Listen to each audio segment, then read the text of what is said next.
Oke, tes. Halo. Oke, balik lagi bersama gue Ekal dan hari ini gue akan ngoprek ini Oppo F11 Pro. Di mana Oppo F11 Pro ini dia kasusnya masuk ke air ya. Jadi dia katanya yang punya itu mancing, terus pas lagi enak-enaknya ngangkat ikan, nggak taunya HP di kantongnya masuk ke air ya. Tepatnya di Waduk Jatiluhur. Untuk prosesnya ini gua nggak janji bakalan normal, nggak bakalan ini karena ya pakai logikanya kan ini handphone udah masuk ke danau dan katanya kan sekitar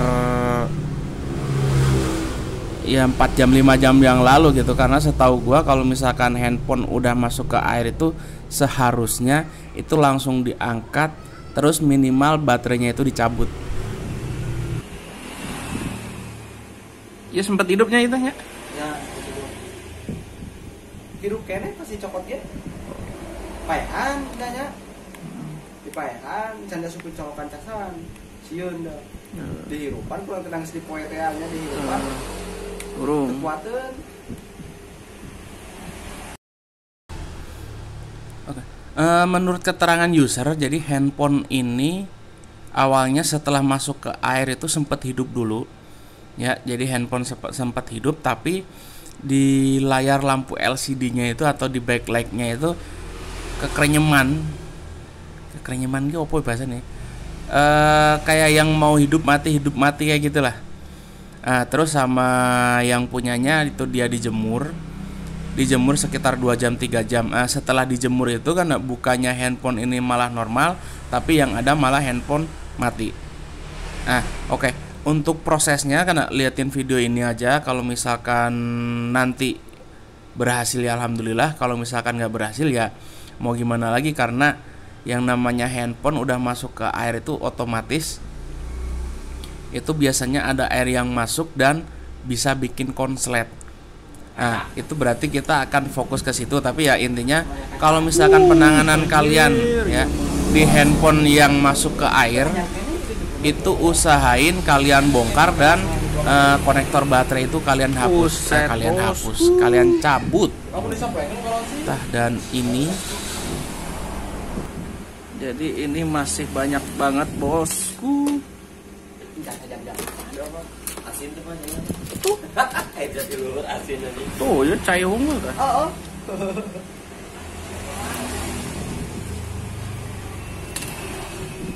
Ya, tahap pertama yang penting ini udah kebuka, guys, gitu ya.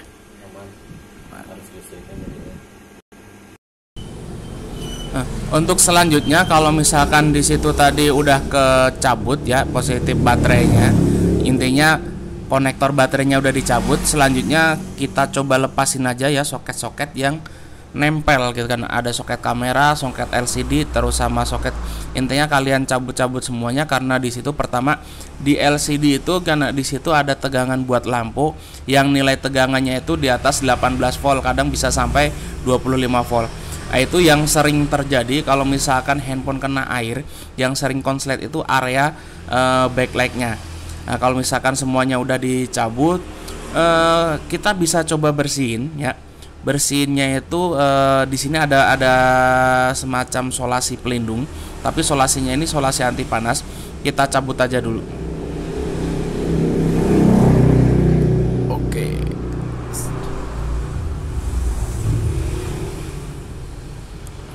Oke. Selanjutnya karena kalau misalkan kalian searching di Google ya karena itu nggak sedikit yang sering kesini gitu, karena setelah masuk ke air itu katanya sama user itu direndam di beras gitu kan, dan dia dapat trik itu katanya dari Google. Untuk trik dari saya karena sebenarnya nggak kalau misalkan pakai logikanya handphone nggak dibongkar terus simpen di beras itu karena kenapa bisa nggak ada, itu gue juga belum tahu gitu karena kenapa sampai ada trik seperti itu. Tapi intinya gini, kalau di situ handphone masuk ke air, otomatis mesinnya itu kena air dan air itu mengandung ya bahan yang baru.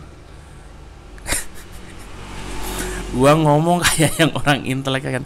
Intinya airnya itu bisa bikin konslet gitu lah. Ampun. Jadi untuk menghilangkan air itu tadi, karena gua rekomendasi sini karena itu pakai thinner ya, karena gua di sini biasanya pakai thinner ya. Jadi mesin yang tadi kena air itu karena itu masukin ke dalam bak atau ya tempat atau baki atau apalah, karena intinya usahain semua mesinnya itu dia benar-benar kerendam sama thinner. Karena setahu gua kalau misalkan udah kerendam sama thinner itu dia thinnernya yang kalah. Ya karena jadi karena bila kalau misalkan ada aing bahasana naon deui gitu. Jadi kalau misalkan di situ ada komponen-komponen yang korosi, biasanya sama thinner juga kan itu bisa bersih.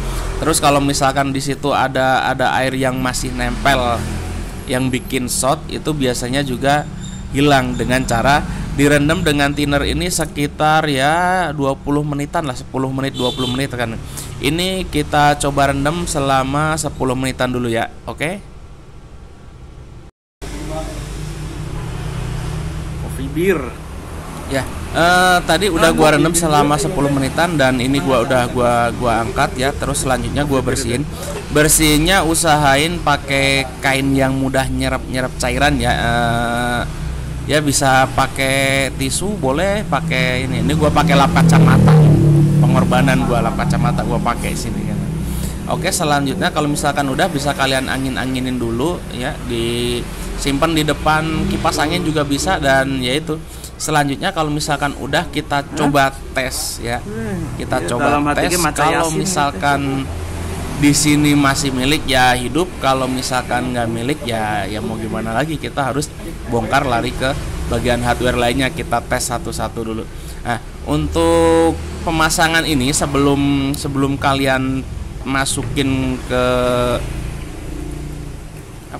ke bodinya semuanya kan, itu pastiin nggak ada yang short dengan menggunakan avometer. Tapi karena kalau misalkan kalian yakin nggak ada yang short ya nggak usah karena. Tapi kalau gue udah yakin ini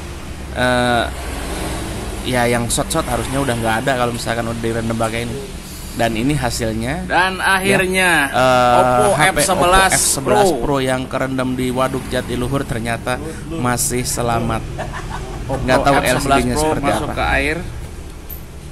Kalau misalkan jadi poinnya adalah kalau misalkan kalian handphonenya masuk kena ke air itu masuk biasanya entah sih. Itu kecemplung dicuci anak atau apa aja ya. Itu usahain pertama kan bagian bawah LCD-nya ada bercak-bercak air, baterainya cabut ya. Ini sebenarnya udah oke, tinggal kita tes touchscreen-nya dulu ya. Oh, touchscreen jalan aman. Oke, berarti di sini mesin saya anggap nggak ada kendala. Jadi intinya kalau misalkan kalian kedapatan kasus seperti ini, posisi handphonenya mati total karena kemasukan air, usahain pertama yaitu cabut dulu positif baterai, entah gimana cara. Ya, untuk yang lainnya kita rakit dulu semua komponen-komponen yang kita cabut tadi, yang bagian bawah juga tadi udah gua cabut, gua rendam juga. Karena yaitu karena gue takut di sini kan ada yang konslet gitu. Untuk soket-soket LCD, soket-soket konektor baterai semuanya itu tadi juga udah gue sikat. Terus untuk kameranya juga udah sama, udah gue bersihin semuanya dan gue pastiin udah nggak ada yang konslet gitu kan ya. Mudah-mudahan nggak ada kendala lagi lah. Oke, gue rakit dulu. Ya, di sini gua cobain dulu, pasangin dulu semuanya dan gua udah pastiin semuanya oke tadi. Dan kita rapin, tinggal ngetes aja, ngetes kamera sama bersihin dulu aja ini ya. Ya, intinya buat kalian kalau misalkan kalian handphonenya masuk ke air, oh yang atas bagian lampu nggak masalah. Kalau misalkan handphonenya itu masuk ke air, yaitu langkah yang benar-benar pertama itu sebenarnya kalau misalkan bisa langsung kalian bongkar, minimal kalian cabut dulu baterainya. Kalau misalkan baterai udah kecabut, biasanya kesananya walaupun handphone bakalan didiemin 2 hari atau 3 hari ya, kalau misalkan belum ada dana buat benerin, itu insya Allah nggak bakalan ngerembet gitu ya. Jadi intinya kalau misalkan handphone kalian masuk air, sekali lagi ya, kalau misalkan masuk air, usahain kalian bongkar dan baterainya itu minimal kalian cabut dulu jangan dipasangin ya. Kalau misalkan di situ udah dicabut karena ya kalau misalkan baru ada uangnya sekitar ya 3 hari 4 hari atau seminggu kemudian, itu biasanya dia nggak ngerembet. Komponen-komponen yang bikin konslet itu biasanya nggak ngerembet. Dan ini hasilnya ya setelah gua bersihin dengan cara tadi, dan gua passwordnya tadi udah dikasih. Sip ya, dan kebuka. Dan ini gua cek ya, kamera belakang, kamera depan semuanya oke. Ya alhamdulillah masih selamat. Oke, terima kasih yang udah pada nonton video ini. Suka kalian like, subscribe, kalau nggak suka dislike aja. Terima kasih, gua Haikal dan matur suwun banget.